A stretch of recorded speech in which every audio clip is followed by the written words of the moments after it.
വിനയ് കണ്ണു വലിച്ചു തുറന്നതും അവന് തല പെരുകും പോലെ തോന്നി. ചുറ്റിലും ഇരുട്ട് മാത്രം. കൈയും കാലൊക്കെയും കെട്ടിയിരിക്കുകയാണെന്ന് മനസ്സിലായതും അവൻ്റെ ഞരമ്പുകൾ വലിഞ്ഞു മുറുക്കി. കെട്ടഴിക്കാൻ ഒരുപാട് ശ്രമിച്ചുവെങ്കിലും പറ്റിയില്ല. വീട്ടിൽ കിടന്നുറങ്ങിയ താനെങ്ങനെ ഇവിടെ എത്തിയെന്ന് അവന് ഒരറിവും ഇല്ലായിരുന്നു. ആരാടാ എന്നെ ഇവിടെ കൊണ്ടുവന്നത്? അഴിച്ചുവിടടാ, അഴിച്ചുവിടാൻ. നിനക്കെന്നെ അറിയില്ല. ധൈര്യമുണ്ടെങ്കിൽ അഴിച്ചുവിട്. വിനയ് ദേഷ്യത്താൽ ഓരോന്നും പുലമ്പുകയാണ്. പെട്ടെന്നാണ് മുന്നിൽ ലൈറ്റ് തെളിയുന്നത്. ആരുടെയോ കാലച്ചുകൾ കേട്ടതും വിനയ് ആ ഭാഗത്തേക്ക് നോക്കി. മുന്നിൽ വിജയച്ചിരിയോടെ നിൽക്കുന്ന ദേവിനെ കണ്ടതും വിനയ് കൂടുതൽ രോഷാകുലനായി. യു, താനോ? താൻ എന്തിനാ എന്നെ ഇങ്ങോട്ട് കൊണ്ടുവന്നത്? Are you mad? നിർത്തട ചറ്റേ. താൻ ആരാണ് തൻ്റെ വിചാരം? ഒരാളുടെ മുഖസാദൃശ്യം വെച്ച് ഒരുപാട് കാലം അയാളായി എല്ലാവരെയും പറ്റിച്ച് ജീവിക്കാന്നോ? എവിടെയാടാ വിനയ്? താൻ ആരാ? എന്താ തൻ്റെ ലക്ഷ്യം? ദേവിൻ്റെ ചോദ്യത്തിന് മുന്നിൽ ആദ്യം വിനയ് ഒന്ന് പതറിയെങ്കിലും അതൊന്നും പുറത്ത് കാണിക്കാതെ പറഞ്ഞു. എന്താണ് ഡോക്ടർ നന്ദദേവിൻ്റെ ഉദ്ദേശം? എന്നെ വിനയ് അല്ലെന്ന് വരുത്തി തീർത്തി മുഴുവൻ സ്വത്തും ഭാര്യ വഴി സ്വന്തമാക്കാമെന്നോ? കൊള്ളാം. ഒരുതരം ചിരിയോടെ വിനയ് അത് പറഞ്ഞതും ദേവിന് അവനോട് തോന്നിയത് വെറും പുച്ഛം മാത്രമാണ്. ഡോ, തനിക്കെന്നെ ശരിക്കും മനസ്സിലായില്ല എന്ന് തോന്നുന്നു. പണത്തിൻ്റെ കാര്യത്തിലെ DP അസോസിയേറ്റ്സിനേക്കാളും എത്രയോ മുന്നിലായിരിക്കും ഈ ഞാൻ. എനിക്കോ എൻ്റെ ഭാര്യയ്ക്കോ ആരുടെയും സ്വത്തൊന്നും ആവശ്യമില്ല. പക്ഷേ അവൾക്ക് അവളുടെ ചേട്ടനെ വേണമെന്ന്. മുന്നിൽ കൊണ്ടുവന്ന് നിർത്താമെന്ന് ഞാനും അങ്ങ് പറഞ്ഞുപോയി. അവളുടെ ചേട്ടനല്ലേ ഞാൻ, പിന്നെ എന്നെ അല്ലാതെ താൻ ആരെ കൊണ്ടുപോയി അവളുടെ മുന്നിൽ നിർത്തും? വിനയ് ദേഷ്യം കടിച്ചമർത്തി. നോ, താൻ വിനയല്ല. വിനയ് ഇങ്ങനല്ല. അതിന് താൻ വിനയിനെ ഇതിനു മുമ്പ് കണ്ടിട്ടുണ്ടോ? ഇല്ലല്ലോ. പിന്നെ എങ്ങനെ താൻ ഞാൻ വിനയ് ആണോ അല്ലയോ എന്ന് പറയൂ? ഇത് ഞാൻ പറഞ്ഞതല്ലടോ. യഥാർത്ഥ വിനയിൻ്റെ പെങ്ങൾ പറഞ്ഞ കാര്യമാണ്. അവൾക്ക് തന്നെ നല്ല സംശയമുണ്ടെന്ന്. വേണമെങ്കിൽ താൻ തന്നെ നേരിട്ട് അവളോട് ചോദിച്ചു നോക്ക്. ദേവ് അത് പറഞ്ഞതും വിനയിൻ്റെ മുഖം വിളറി തുടങ്ങി. അത് ദേവ് കൃത്യമായി കാണുകയും ചെയ്തു. ഇങ്ങോട്ട് വാ. എന്നിട്ട് നീ പറ, ഇത് നിന്റെ ചേട്ടനാണോ എന്ന്. ദേവ് കുറച്ച് ഉറക്കെ പറഞ്ഞതും വിനയിൻ്റെ തൊട്ടരികിൽ വന്നു നിന്നു. മോളെ, എന്തൊക്കെയാ നിന്റെ ഭർത്താവ് പറയുന്നത്? നിന്നെയും എന്നെയും തമ്മിൽ പിരിക്കാനുള്ള അവൻ്റെ അടവാണിതൊക്കെയും. മോൾ ഇതൊന്നും വിശ്വസിക്കരുത്. ഞാൻ മോളുടെ ചേട്ടനല്ലെന്ന് മോൾ തന്നെ ഇവന് പറഞ്ഞു കൊടുക്കും ഞാൻ ആരാണെന്ന്. വിനയ് ആനിന് മുന്നിൽ അഭിനയിച്ച് ഫലിപ്പിക്കുകയാണ്. പെട്ടെന്നാണ് ആനിൻ്റെ കൈ അവൻ്റെ കവിളിൽ പതിയുന്നത്. ആനിൻ്റെ അപ്പോഴത്തെ മുഖഭാവം കണ്ട് ദേവിന് പോലും അത്ഭുതം തോന്നി. മോളെ, വിനയ് നുരഞ്ഞു പൊന്തിയ ദേഷ്യം കടിച്ചമർത്തിക്കൊണ്ട് മുഖത്ത് ദയനീയത നിറച്ചുകൊണ്ട് ചോദിച്ചു. മിണ്ടരുത്, മതി തെറ്റ അഭിനയൊക്കെയും. ആരാടോ താൻ? എവിടെ എൻ്റെ ചേട്ടൻ? താനിനി കൊന്നുകളഞ്ഞോ? മോളെ, ഞാൻ തന്നോടല്ല ഞാൻ അങ്ങനെ വിളിക്കരുതെന്ന് പറഞ്ഞത്. നിങ്ങൾ എൻ്റെ ചേട്ടനല്ലെന്ന് തെളിയിക്കാൻ എനിക്ക് കൂടുതൽ തെളിവുകളൊന്നും വേണമെന്നില്ല. എൻ്റെ ചേട്ടൻ്റെ കഴുത്തിൽ ഒരു സൈഡിൽ ഇതുപോലെ കറുത്ത മറുകുണ്ട്. ഈ ഫോട്ടോയിൽ നോക്കിയാൽ തനിക്ക് മനസ്സിലാവും. ചില ഫോട്ടോസിൽ അത് വ്യക്തമായി കാണുന്നുണ്ട്. പക്ഷെ തൻ്റെ കഴുത്തിൽ അതില്ല. പിന്നെ എൻ്റെ ചേട്ടൻ ഗ്രീൻ ടീയാണ് കുടിക്കാറുള്ളത്. കോഫിയോ ചായയോ ഒന്നും കുടിക്കാറില്ല. താൻ കോഫി കുടിക്കും, ചായ കുടിക്കും, പിന്നെ താൻ വർക്കൗട്ട് ചെയ്യാറില്ല. എൻ്റെ ചേട്ടൻ ജീവൻ പോയാലും വർക്കൗട്ട് മുടക്കാറില്ല. എന്താ ഇതിൻ്റെയൊക്കെ അർത്ഥം? അതൊക്കെ പോട്ടെ, എൻ്റെ ചേട്ടൻ ഒരിക്കലും എന്നെ കൊല്ലാൻ ആളെ വിടില്ല. പക്ഷേ ഏകദേശം 3 വർഷങ്ങൾക്ക് മുൻപ് എനിക്ക് ബാംഗ്ലൂരിൽ വെച്ച് വെടിയേറ്റു. കൊല്ലാൻ ആളെ വിട്ടത് താൻ. അന്നേരം ആ ഗുണ്ടയുടെ ഫോണിലേക്ക് ഒരു കോൾ വന്നിരുന്നു. അതും എൻ്റെ ഏട്ടൻ ഉപയോഗിച്ച നമ്പറും. ആ സമയത്ത് ഗുണ്ടയുടെ ഫോൺ അബദ്ധവശാൽ അവിടെ വീണിരുന്നു. അതിലേക്ക് വന്ന എൻ്റെ ഏട്ടൻ്റെ കോൾ മരണത്തോട് മല്ലിടുന്ന നേരത്ത് ഞാനാണ് അറ്റൻഡ് ചെയ്തത്. അന്ന് ഞാൻ ഈ സ്വരം കേട്ടതാ. എൻ്റെ ഏട്ടൻ്റെ സ്വരത്തോട് സാമ്യമുള്ള ഈ സ്വരം. അന്നേരം ചോദിച്ചതോ ഞാൻ മരിച്ചോന്ന്. അന്നേരം ശരീരത്തിനേറ്റ മുറിവിനേക്കാൾ വേദന എൻ്റെ മനസ്സിനേറ്റ മുറിവിനായിരുന്നു.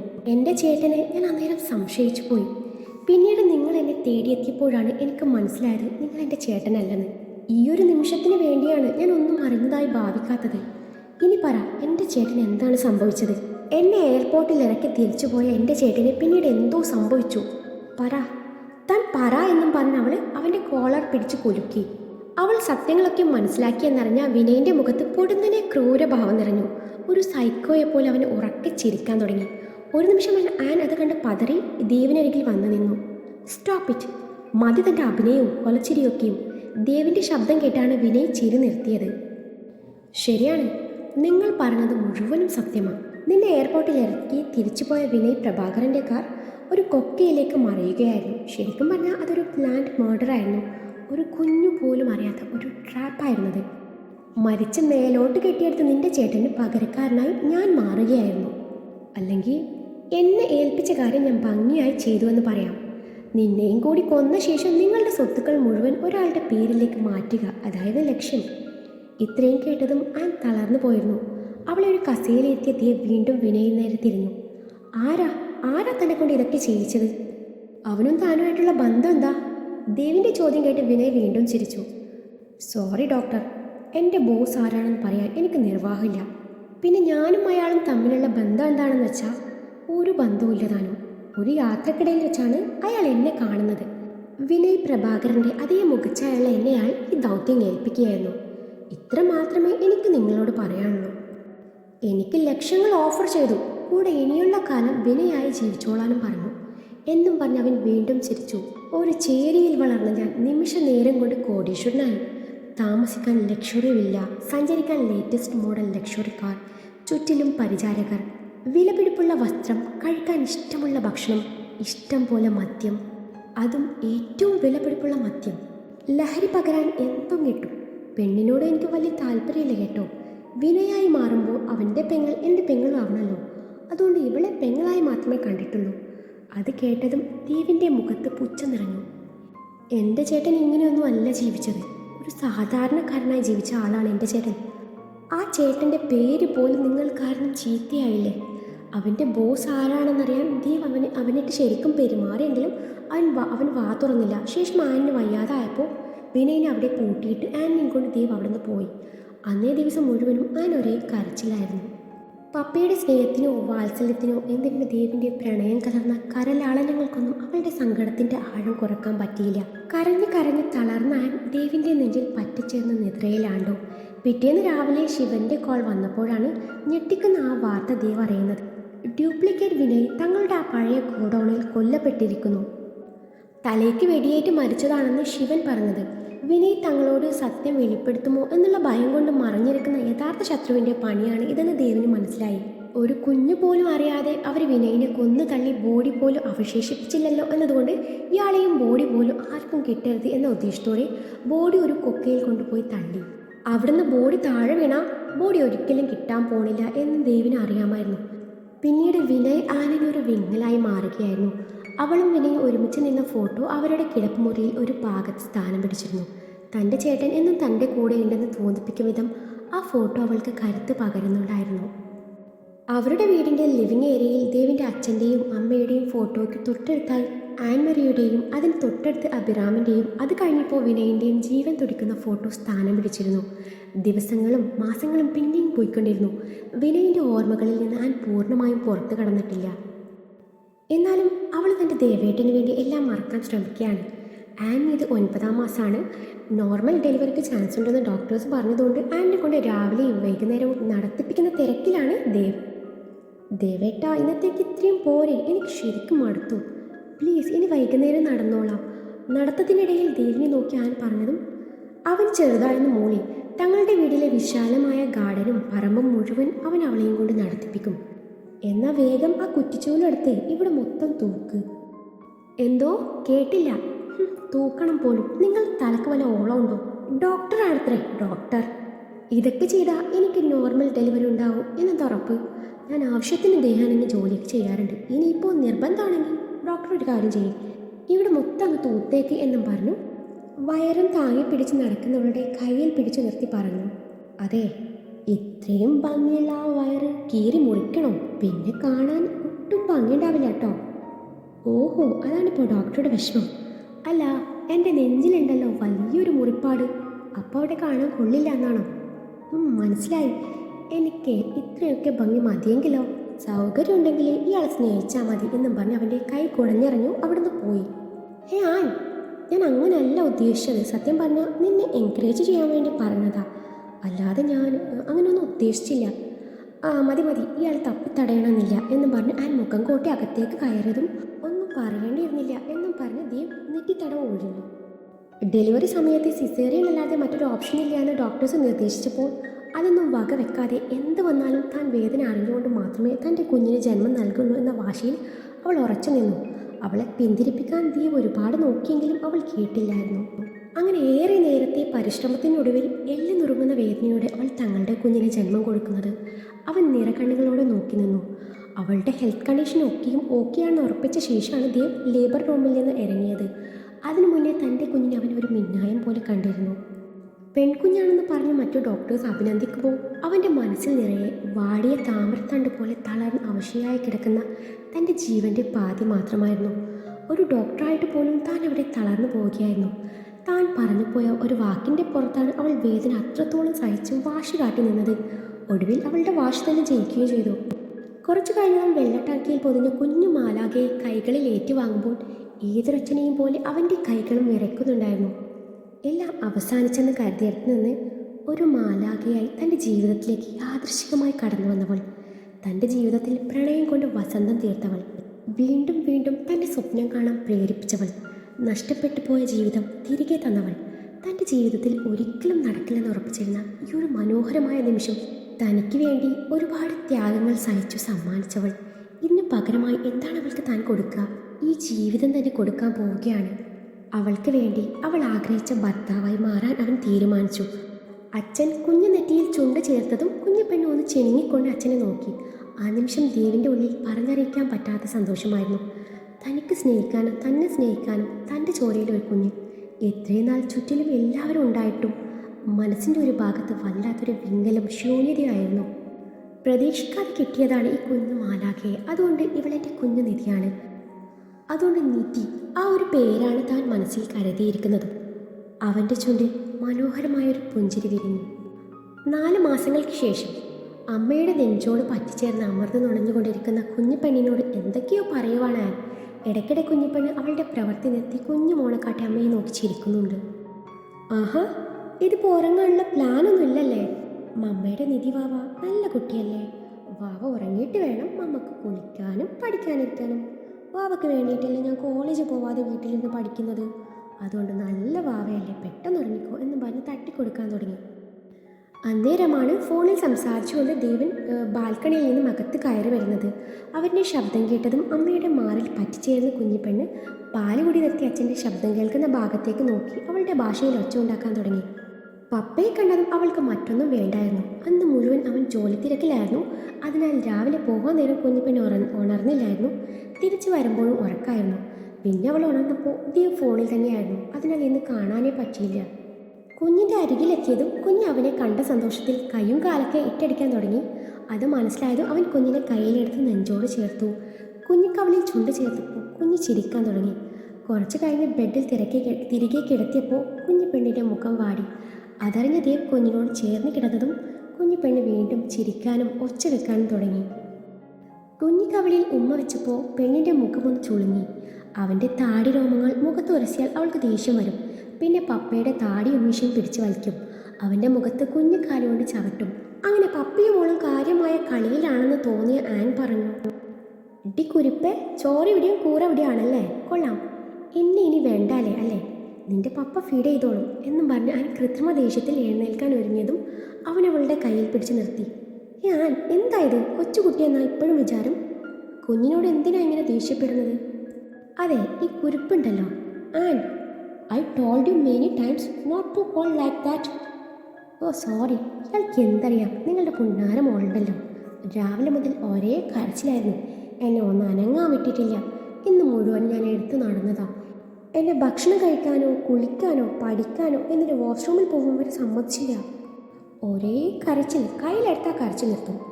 എടി, കുഞ്ഞിന് എന്തെങ്കിലും വയ്യായ്ക കാണോ? നിനക്കറിയാനിട്ടാ എന്ന് പറഞ്ഞ് അവൻ കുഞ്ഞിനെ പരിശോധിക്കാൻ തുടങ്ങി. കുഞ്ഞിൻ്റെ ചെവിയും വയറും മൂക്കൊക്കെ അവൻ പരിശോധിച്ചു. ഹലോ ഡോക്ടർ സാർ, ഞാൻ അന്നേരം ഒരു പീഡിയാട്രിഷ്യനെ വരുത്തി പരിശോധിപ്പിച്ചു. അവർ പറഞ്ഞതേ ഒരു കുഴപ്പമില്ലെന്നാ, മരുന്നിൻ്റെ ആവശ്യമൊന്നുമില്ല. ഇനി ഇങ്ങനെ ഉണ്ടെങ്കിൽ ഡീറ്റെയിൽ ചെക്കപ്പ് നടത്താമെന്ന്. എടി, എങ്കിൽ ഉറപ്പാണ് കുഞ്ഞ് വിശന്നിട്ട് കരഞ്ഞതാണ്. എങ്കിൽ നിങ്ങളൊരു കാര്യം ചെയ്യും, അവൾക്ക് ഒരു ബിരിയാണി ഓർഡർ ചെയ്ത് കൊടുക്കുക. നിങ്ങളാണല്ലോ അവളുടെ വയറ് നിറക്കുന്നത്. അതെ, ഇന്ന് മുഴുവനും അവൾക്ക് പണി ഇത് മാത്രമായിരുന്നു. ഫീഡ് ചെയ്ത് ഞാൻ ഒരു പരുവായിരിക്കുക. എന്നിട്ട് ഇപ്പോൾ നിങ്ങൾ കാണുമ്പോൾ ആളാകെ മാറി. കരച്ചിലില്ല, ഉറക്കമില്ല, പാലും വേണ്ട. എന്നിട്ടോ രാവിലെ മുതൽ വട്ടം കറക്കി എന്നെ ആലുവ മണപ്പുറത്ത് കണ്ട പരിചയം പോലില്ല. എങ്ങനെ ഉണ്ടാവുക? അവൾ നിങ്ങളുടെ മോളാണല്ലോ. അവൾക്ക് നിങ്ങളെ കണ്ടാൽ പിന്നെ എന്നെ പോലും വേണ്ട. ആൻ, എന്താ ഇത്? കുഞ്ഞിനോടാണോ ഇങ്ങനെ ദേഷ്യം കാണിക്കുന്നത്? ശരിക്കും എന്താ ഇപ്പോൾ നിന്റെ പ്രശ്നം? കുന്തം, താൻ പോടും. തനിക്ക് എന്നോട് ഒട്ടും സ്നേഹമില്ല. ഇന്നത്തെ ദിവസത്തിൻ്റെ പ്രത്യേകത നിങ്ങൾക്കറിയോ? മനഃപൂർവ്വം മറന്നതോ അതോ ഓർക്കാൻ ശ്രമിക്കാത്തതാണോ? അല്ലേലും എന്നെ ഇഷ്ടപ്പെട്ട് കെട്ടിയതൊന്നല്ലല്ലോ, ഒരു കയ്യബദ്ധം. ഇന്നലെ രാത്രി മുഴുവൻ ഞാൻ കാത്തിരിക്കുക. എന്നിട്ട് ഈ നേരമായിട്ടും ഒരു ആനിവേഴ്സറി വിഷ് പോലും തന്നിട്ടില്ല. ഗിഫ്റ്റ് അത് ഞാൻ പ്രതീക്ഷിച്ചിട്ടില്ല. പക്ഷെ ചേർത്ത് നിർത്തി സ്നേഹത്തോടൊരു ചുംബനം, കൂടെ 2 ഭംഗിവാക്ക്. എവിടെന്ന് അൺറൊമാൻറ്റിക് മൂരാജ് കെട്ടിയവനായ ഇങ്ങനെയിരിക്കും എൻ്റെ ഒരു വിധി. ഇതൊക്കെ കേട്ടതും ദേവ് ചിരിക്കാൻ തുടങ്ങി. ഇതായിരുന്നു മാഡത്തിൻ്റെ പ്രശ്നം. ഞാൻ കരുതി മുഖത്ത് കടന്നാൽ കുത്തിയതാണെന്ന്. അപ്പം നീ ഇന്ന് കുളിച്ചിട്ടില്ല? ഒരു പ്രാവശ്യം പറഞ്ഞതാണല്ലോ ഇന്ന് കുളിയും നനയൊന്നും നടന്നില്ലെന്ന്. ആ വാർഡ്രോബ് തുറന്നിട്ടേയില്ല. ഇല്ലെന്നല്ല പറഞ്ഞത്, അതാണ് പറ്റിയത്. രാവിലെ എഴുന്നേറ്റ് കുളിച്ചിരുന്നാൽ മതിയായിരുന്നില്ലേ? അന്നേരം പോത്ത് പോലെ ഉറങ്ങി. കുഞ്ഞുങ്ങളുള്ള അമ്മമാർക്ക് എത്തിയ ഉത്തരവാദിത്ത ബോധമൊക്കെയും വേണം. നിനക്ക് ഏടിയായി മടി അല്പം കൂടുതലാ. അതാണോ ഇപ്പോൾ ഇവിടുത്തെ പ്രശ്നം? പിന്നല്ലാതെ അതും ഒരു പ്രശ്നമാണ്. മോൾ പെട്ടെന്ന് കുളിച്ചിട്ട് വരാൻ നോക്ക്, അപ്പോൾ എല്ലാം ശരിയാവും. അപ്പോഴേക്കും എൻ്റെ കൊച്ചിനെ ഉറക്കുന്ന കാര്യം ഞാൻ ഏറ്റു എന്നും പറഞ്ഞ് കുഞ്ഞിനെ എടുത്ത് നെഞ്ചിൽ കിടത്തി ഉറക്കാൻ തുടങ്ങി. ആൻ അവനെ ചുണ്ട് കൂർപ്പിച്ച് നോക്കി വാർഡ്രോബിൽ നിന്ന് ഡ്രസ്സ് എടുക്കാൻ നേരാണ് അതിലൊരു വലിയ ബോക്സ് കാണുന്നത്. അത് കണ്ടതും അവൾക്ക് കാര്യം പിടികിട്ടി. ഓഹോ, അപ്പോൾ സർപ്രൈസായി ഗിഫ്റ്റ് വെച്ചിരുന്നു. ഞാനാണെങ്കിൽ ഇന്ന് വാർഡ്രോബ് തുറന്നു പോലും നോക്കിയില്ല. ഒരു സൂചന തരായിരുന്നില്ലേ? എങ്കിൽ ഞാൻ ഇത്രയും നിന്ന് തിളക്കായിരുന്നു. തൽക്കാലം കണ്ട പോലെ ഭാവിക്കണ്ട. ഇതിലിപ്പോൾ വിലപിടിപ്പുള്ള ഗോൾഡോ ഡയമണ്ടോ വല്ലതും ആവും. ആർക്ക് വേണത്? ഇതല്ലാതെ വേറെ എന്തൊക്കെ ഓപ്ഷൻ ഉണ്ടായിരുന്നു? അതാണ് ഞാൻ പറഞ്ഞത്, ആൾക്ക് റൊമാൻസിക്കാൻ അറിയില്ലെന്ന്. അതും മനസ്സിൽ പറഞ്ഞ് ഡ്രസ്സും എടുത്ത് വാഷ്റൂമിൽ പോയി. അവളുടെ പ്രവൃത്തികൾ അവൻ ഇടകണ്ണാലെ ശ്രദ്ധിച്ചിരുന്നു. അവൾ വാഷ്റൂമിൽ നിന്ന് തിരികെ വരുമ്പോഴേക്കും കുഞ്ഞിപ്പെണ്ണ് ഉറങ്ങിക്കഴിഞ്ഞിരുന്നു. ആ ഒരു ബോക്സ് ദേവ് അവളുടെ കയ്യിൽ വെച്ച് കൊടുക്കുമ്പോൾ അവൾ താല്പര്യമില്ലാത്ത മട്ടിൽ വാങ്ങിച്ചു. എൻ്റെ പൊന്നന്നമ്മോ, ഒന്ന് ചിരിക്കടി. ഈ ഇത്രയും മതിയാ എന്നും പറഞ്ഞ് അവനെ ശ്രദ്ധിക്കാതെ ബോക്സ് തുറന്നു. ഓ, ഞാൻ പ്രതീക്ഷിച്ചതല്ലേ. ഒരു സാരി, ഒരു ജ്വല്ലറി ബോക്സ്, പിന്നെ ഈ കാർഡും ഈ റോസാപ്പൂവും, ഇത് രണ്ടും കൊള്ളാം, എനിക്കിഷ്ടമായി എന്നും പറഞ്ഞ് കാർഡ് ഓപ്പൺ ചെയ്ത് നോക്കി. ഇത് ഓൺവേർഡ്സ് ആണോ കോപ്പിയാണോ? അവനെ ഇടം കണ്ടിട്ട് നോക്കി ചോദിച്ചു. ഇതേ ചുമ്മാ എൻ്റെ മൂഡ് കളയല്ലേ. അന്ന കൊച്ചെ, ഈ സാരി എടുത്തിട്ട് വന്നേടി, ഞാനൊന്ന് കാണട്ടെ. പിന്നെ ഈ രാത്രിയിൽ ഞാൻ സാരി എടുത്ത് ഫാഷൻ ഷോക്ക് പോവാണല്ലോ. എൻ്റെ ദൈവമേ, ഒന്ന് കൂളായിക്കേ. എത്രയും ദേഷ്യമൊക്കെ നിനക്കുണ്ടോ എന്നും പറഞ്ഞ് അവനെ വലിച്ചു നെഞ്ചിലേക്ക് ഇട്ടു. വീട്ട് സാരി എടുക്കുന്നോ ഇല്ലയോ? ഇല്ല. എന്നാൽ ഞാൻ ഉടുപ്പിക്കാൻ പറ്റുമോ നോക്കട്ടെ എന്നും പറഞ്ഞ് അവൾ ഇട്ടിരിക്കുന്ന ഡ്രസ്സിൻ്റെ സിബ് തൻ്റെ പല്ലുകൊണ്ട് കടിച്ചെടുത്ത് ഓപ്പൺ ചെയ്തതും അവളുടെ ശരീരത്തിലൂടെ ഒരു മിന്നൽ പിണർ കടന്നുപോയി. ദേവേട്ട വീട് വേണ്ട, ഞാൻ ഓർത്തോളാം എന്നും പറഞ്ഞ് സാരി എടുത്ത ഡ്രസ്സിംഗ് റൂമിലേക്ക് പോകാൻ നേരാണ് അവൻ അതിനെ അനുവദിക്കാതെ കയ്യിൽ പിടുത്തമിടുന്നത്. അവൻ്റെ ഉള്ളിൽ മനസ്സിലാക്കി അവൾ അവൻ്റെ മൂക്കിൽ പിടിച്ച് വലിച്ചുകൊണ്ട് പറഞ്ഞു, അതിന് വെച്ച വെള്ളം അങ്ങ് വാങ്ങി വെച്ചേക്ക് എന്നും പറഞ്ഞ് ഡ്രസ്സിംഗ് റൂമിലേക്ക് പോയി. അവൻ കൊടുത്ത സാരി ഉടുത്ത് ഇറങ്ങി വന്ന ആൻ അവനെ ശ്രദ്ധിക്കാതെ മൂടി ഉണക്കാൻ തുടങ്ങി. ബെഡിൽ കിടന്നുകൊണ്ട് തന്നെ ഇമച്ചിമ്മാതെ നോക്കുന്ന ദേവിനെ അവൾ മിററിൽ കൂടെ ഇടയ്ക്കിടെ ശ്രദ്ധിച്ചിരുന്നു. ആനിൻ്റെ സൗന്ദര്യം അവൻ ഏറെ നേരം ആസ്വദിച്ചിരുന്നു. ഏറെ നാളുകൾക്ക് ശേഷമാണ് അവളെ അവൻ സാരിയിൽ കാണുന്നത്. സാരി ഉടുത്താൽ അവൾക്കൊരു പ്രത്യേക ഭംഗിയാണെന്ന് അവന് തോന്നി. വായുനോട്ടത്തിന് തൽക്കാലം ഇടവേള കൊടുത്ത് അവൻ ചിന്തയിലാണ്ടു. താൻ അന്ന് പറഞ്ഞ വയറിൻ്റെ കാര്യത്തിന് ശേഷം ആൾ ബ്യൂട്ടി കോൺഷ്യസ് ആയെന്ന് വേണം പറയാൻ. കുഞ്ഞിന് ഫീഡ് ചെയ്യുന്നത് കൊണ്ട് ഫുഡ് കൺട്രോൾ ചെയ്യാനോ തടി കുറയ്ക്കാനോ നോക്കിയിട്ടില്ല. ഡെലിവറിക്ക് ശേഷം അവൾ ഒത്തിരി തടിയൊന്നും വെച്ചതുമില്ല. എങ്കിലും മുൻപത്തെ 0 സൈസിൽ നിന്നും ഇതിൽ ഇറച്ചിയൊക്കെ വെച്ചു ആൾ ഒന്നുകൂടി സുന്ദരിയായിട്ടുണ്ട്. കവളയ്ക്ക് വന്ന മുഖം ഒന്നുകൂടി മിനുങ്ങി. ആരോടും ഉള്ള വാശി എന്ന പോലെ കഷ്ടപ്പെട്ട് വയറൊന്ന് ഫ്ലാറ്റാക്കിയെടുത്തു. ഒന്ന് പെറ്റതാണെന്ന് കണ്ടാൽ പറയില്ല. എന്നിട്ട് എന്ത് ഗുണം? അതിനുശേഷം ഇന്നേ വരെയായിട്ടും തന്നെ ആ ഭാഗത്തേക്ക് അടുപ്പിച്ചിട്ടില്ല എന്ന് മാത്രമല്ല, ആ വയർ തനിക്ക് മുന്നിൽ നല്ലവണ്ണം പ്രദർശിപ്പിക്കാനും ആൾ മറന്നില്ല. വയർ അനാവൃതമാവുന്ന വസ്ത്രം ധരിച്ച് തൻ്റെ മുന്നിൽ വന്ന് തൻ്റെ കൺട്രോൾ കളയിക്കുക എന്നതായിരുന്നു ആളുടെ ഉദ്ദേശം. ഞാനാണെങ്കിൽ സകല ദൈവങ്ങളെയും മനസ്സിൽ വിളിച്ചു അവളെ കണ്ട ഭാവം നടിച്ചതുമില്ല. അതോടെ അവളെ തോറ്റ് പിന്മാറും. അവൾ ഉറങ്ങിക്കഴിഞ്ഞാൽ ഫ്രീ ആയി HD ക്വാളിറ്റിയിൽ ഷോ കാണാൻ പറ്റും. അപ്പോഴാണ് അഭിമാനം പണയം വെച്ച് ലോ ക്വാളിറ്റിയിൽ കാണുന്നത്. അവൾ പഠിച്ച സ്കൂളിലെ ഹെഡ് മാഷാണ് ഞാൻ. എന്നോടാണ് അവളുടെ കളി. ദേഹത്തേക്ക് എന്തോ വീണതും ദേവ് ചിന്തയിൽ നിന്നുണർന്നു. നേരത്തെ അവൾക്ക് കൊടുത്ത ഗിഫ്റ്റ് ബോക്സിലുണ്ടായിരുന്ന ജ്വല്ലറി ബോക്സ് empty ആയി കണ്ടതും അതിൻ്റെ ദേഷ്യം തീർത്തതാണ് കക്ഷി. അതെടുത്ത് തൻ്റെ ദേഹത്തേക്ക് എറിഞ്ഞതാണ്. അവൾ വലിയ ഡിമാൻഡ് കാണിച്ച നേരത്തെ ഒന്ന് തുറന്നു പോലും നോക്കാതെ പോയതല്ലേ. അതുകൊണ്ട് അവൾ സാരി എടുക്കാൻ പോയ നേരം നോക്കി താനത് മാറ്റിയിരുന്നു. ഇപ്പോൾ ആളെ ചമ്മി നാറി.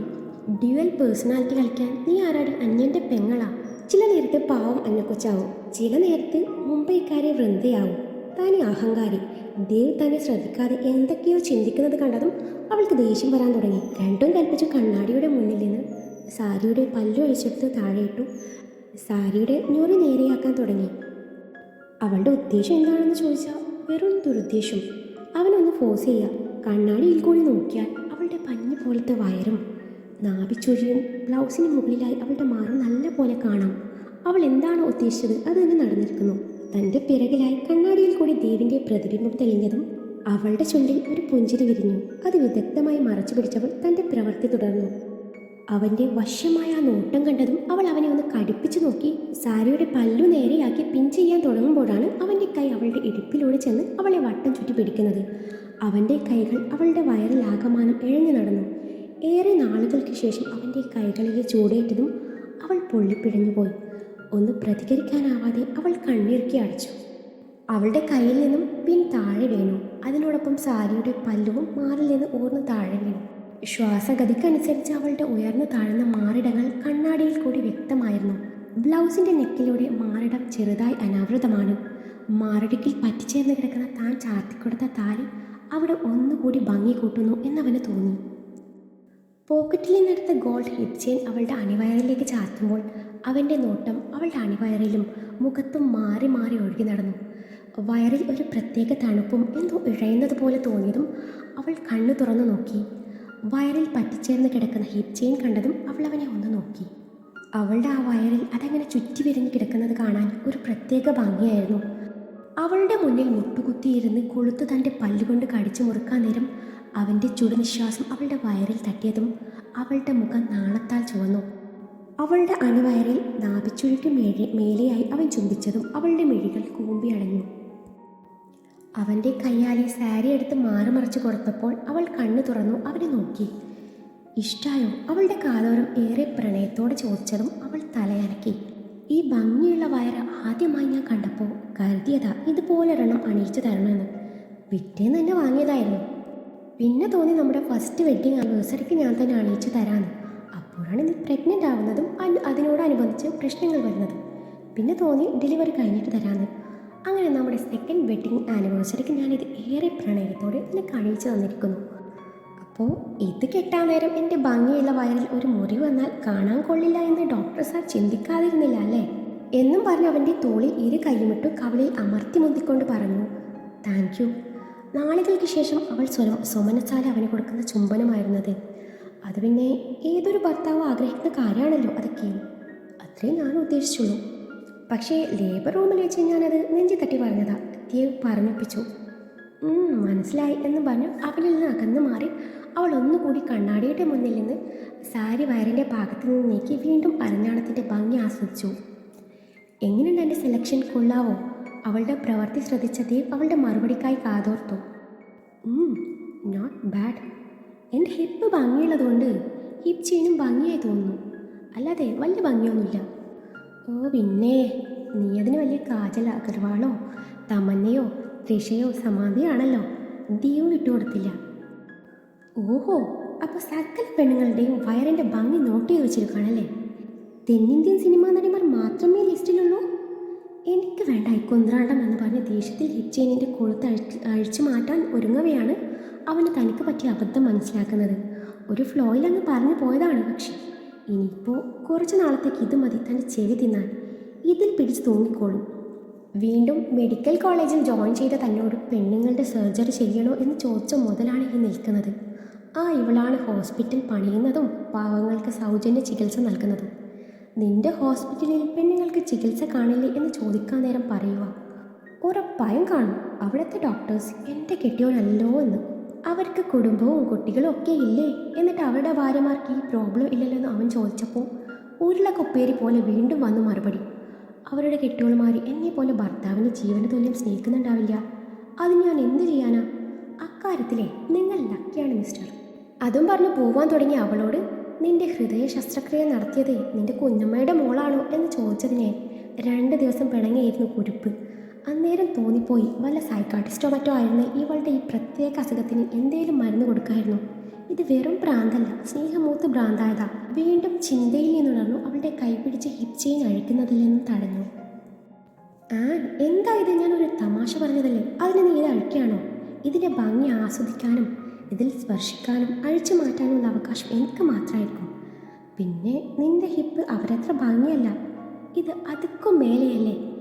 സത്യം, നീ വേണേലേ സമയം കിട്ടുമ്പോൾ ചെക്ക് ചെയ്ത് നോക്കിയെന്നും പറഞ്ഞ് അവളുടെ വയറിന് തഴുകപ്പോൾ പെണ്ണ് ചെറുതായി ഒന്ന് അടങ്ങി. ദൈവമേ, എൻ്റെ ഒരു അവസ്ഥയെ, ഞാനെങ്ങനെ ഇങ്ങനെ പാവമായിപ്പോയി. കയ്യിലിപ്പി വെച്ച് അവൾക്ക് എന്നേ രണ്ട് പൊട്ടിക്കേണ്ടതാ. ആ മുഖത്തേക്ക് നോക്കിയാൽ പിന്നെ അടിക്കാനും തോന്നിയില്ല. അവൻ സ്വയം പഴച്ചു.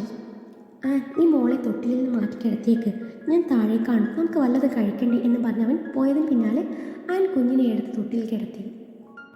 ലൈറ്റ് ഓഫ് ചെയ്യാതെ താഴേക്ക് പോയി. അവൾക്ക് വേണ്ടി ഒരു കുഞ്ഞ് കാൻഡിൽ ലൈറ്റ് ഡിന്നർ അവൻ സെറ്റ് ചെയ്തിട്ടുണ്ടായിരുന്നു. അത് കണ്ടതും ആനിൻ്റെ മുഖം ഒന്നുകൂടി വീണായിരുന്നു. അവൻ്റെ സർപ്രൈസ് അവളെ ഒത്തിരി സന്തോഷിപ്പിച്ചു. ഏറെ ആസ്വദിച്ചും പ്രണയിച്ചും ഇരുവരും ഡിന്നർ കഴിച്ചു. രണ്ടുപേരും കൂടി അടുക്കള ക്ലീൻ ചെയ്യുന്നതിനിടയിലാണ് ആൻ പറയുന്നത്, ഒരു നൈറ്റ് റൈഡ് കൂടി ഉണ്ടായിരുന്നിൽ ഒന്നും കൂടി കളറായേനെ എന്ന്. പിന്നെ അതിൻ്റെ ഒരു കുറവേ ഉള്ളൂ. മോൾ എന്ത് ചെയ്യും? അതെന്താ നീ ഓർക്കാഞ്ഞത്? ഞാനൊരു അഭിപ്രായം പറഞ്ഞതല്ലേ, പോകണമെന്ന് പറഞ്ഞില്ലല്ലോ. അവൾ മുഖം കൂട്ടി. നമുക്ക് നൈറ്റ് റൈഡ് അടുത്ത ആനിവേഴ്സറിക്ക് പോകാം, പ്രോമിസ്. തൽക്കാലം ഇതൊക്കെ വെച്ച് മോൾ അഡ്ജസ്റ്റ് ചെയ്യുന്നേ. ഇപ്പോൾ നിനക്ക് രംഗം ഒന്നുകൂടി കളറാക്കണം, അത്രയല്ലേ ഉള്ളൂ. ശരിയാക്കി തരാം എന്ന് പറഞ്ഞ് അവളുടെ നേരെ നടന്നതും അവൾക്ക് എന്തോ വശപ്പിശക് തോന്നി ഓടാൻ ശ്രമിച്ചതും അവളുടെ സാരിയിൽ അവൻ്റെ പിടി വീണു.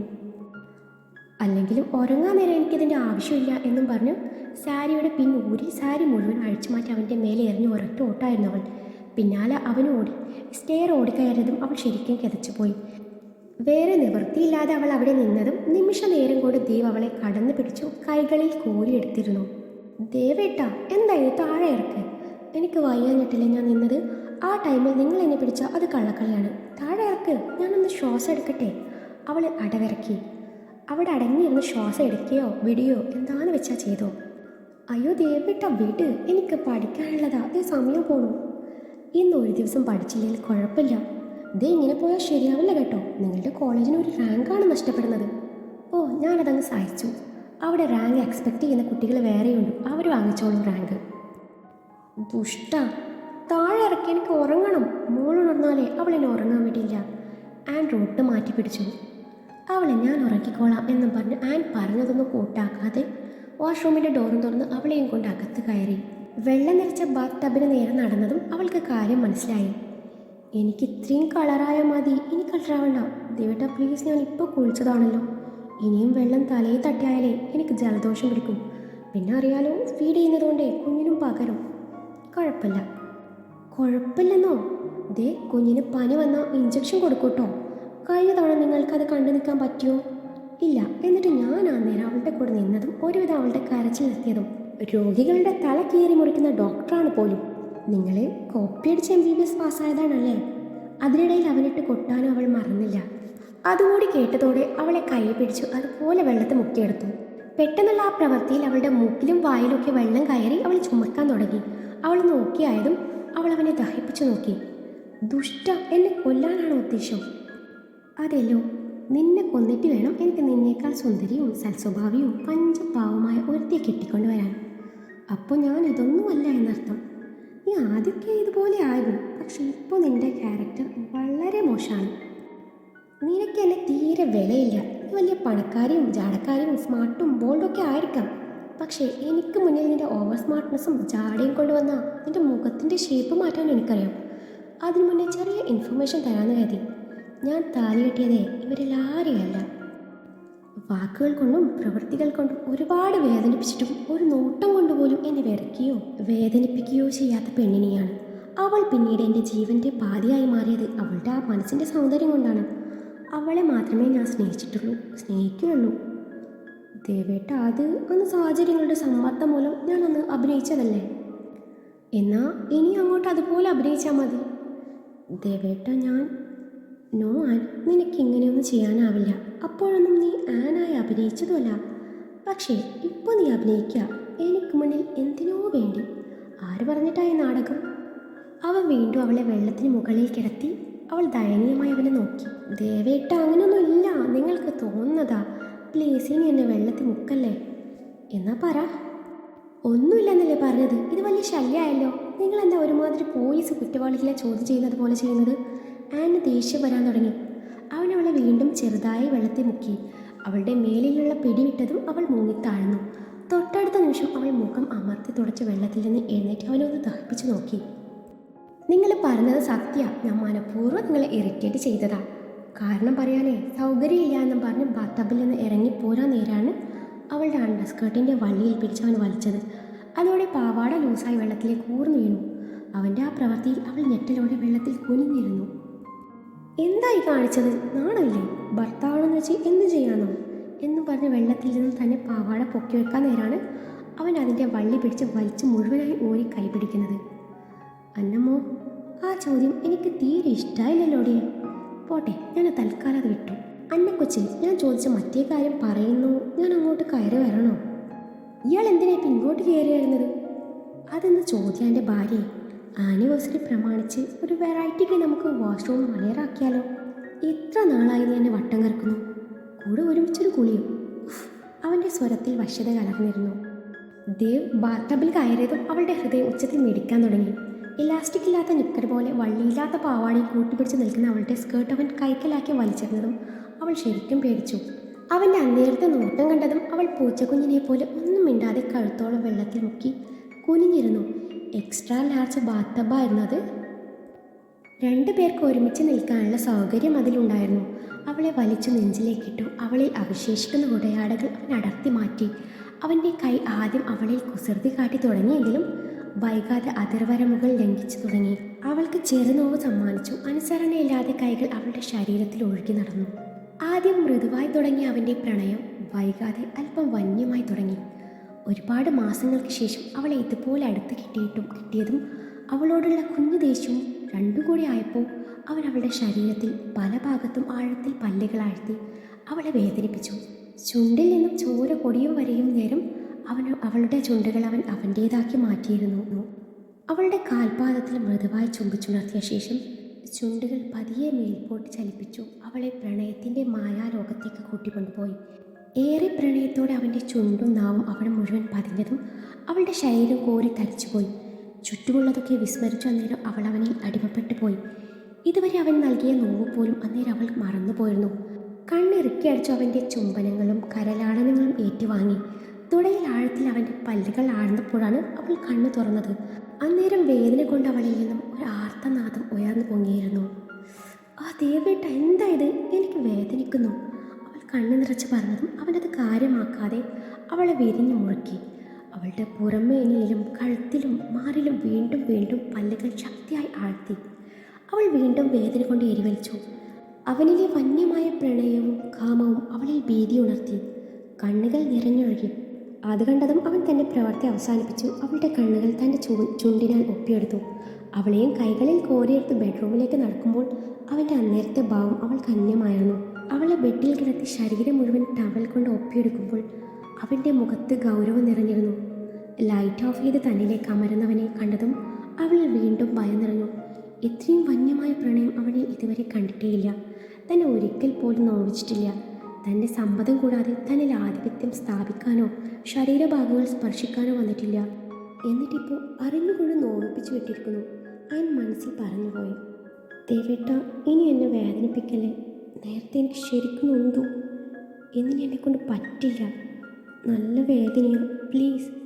ഏങ്ങി പറയുന്നവളെ നെഞ്ചോട് ചേർത്ത് നെറ്റിയിൽ ചുണ്ട് ചേർത്തു. സോറി ഹാൻ, ഇനി ഞാനൊന്നും ചെയ്യില്ല. അങ്ങനെ വേദനിപ്പിക്കാൻ എനിക്ക് പറ്റുമോ? നീ എൻ്റെ ജീവനല്ലേ. സ്നേഹക്കൂടുതൽ കൊണ്ട് പറ്റിപ്പോയതാ. നീ ക്ഷമിക്ക്. ഒരു നിമിഷം നീ എന്നെ വാശി കയറ്റിയില്ലേ? അന്നേരം എനിക്കും വാശിയായി. ഞാൻ എന്തൊക്കെയോ ചെയ്തതെന്ന് എനിക്ക് പോലും അറിയില്ല. നീ പറഞ്ഞ ആ ഒരു വാക്ക് കേട്ടതും എൻ്റെ നിയന്ത്രണം നഷ്ടപ്പെട്ടു പോയി. നിന്നോട് ഞാൻ ഭർത്താവിൻ്റെ അധികാരം എപ്പോഴേലും കാണിച്ചിട്ടുണ്ടോ? അവളൊന്നും മിണ്ടിയില്ല. പറയാൻ ഇല്ല. പിന്നെ എന്തിനാ അന്നേരം അങ്ങനെ പറഞ്ഞത്? നമുക്കിടയിൽ അതുപോലെ തമാശ ഇതിനു മുമ്പ് നടന്നിട്ടുണ്ട്. അന്നേരം നീ ഇങ്ങനെ അല്ലല്ലോ ബിഹേവ് ചെയ്തത്. പിന്നെ നിന്നിൽ ഞാൻ കാണാൻ പാടില്ലാത്തതും മറച്ചു പിടിക്കേണ്ടതായിട്ടുള്ളതൊന്നും ഉണ്ടെന്ന് എനിക്ക് തോന്നുന്നില്ല. പിന്നെ എന്തിനാ ആ ഒരു വേർഡ് യൂസ് ചെയ്തത്? അതറിയാതെ പറഞ്ഞു പോയതാ. സോറി. ശരി, ഞാൻ എത്രയൊക്കെ ചോദിച്ചിട്ടും നീ അതിന് മറുപടി പറഞ്ഞില്ല എന്നതേ എനിക്ക് ശരിക്കും വിഷമമുണ്ടാക്കി. നേരത്തെ എന്നിൽ നിന്നും നീ ഒന്നും മറച്ചു വെക്കാറില്ലായിരുന്നു. ഇടയ്ക്ക് ചില കുറുമ്പുകൾ കാണിക്കാം എന്നല്ലാതെ എടോ, പോടോ, താൻ ഇങ്ങനെയൊന്നും വിളിക്കാറേ ഇല്ലായിരുന്നു. ഇപ്പം ഞാൻ എന്ത് ചോദിച്ചാലും തർക്കുത്തരം മാത്രം.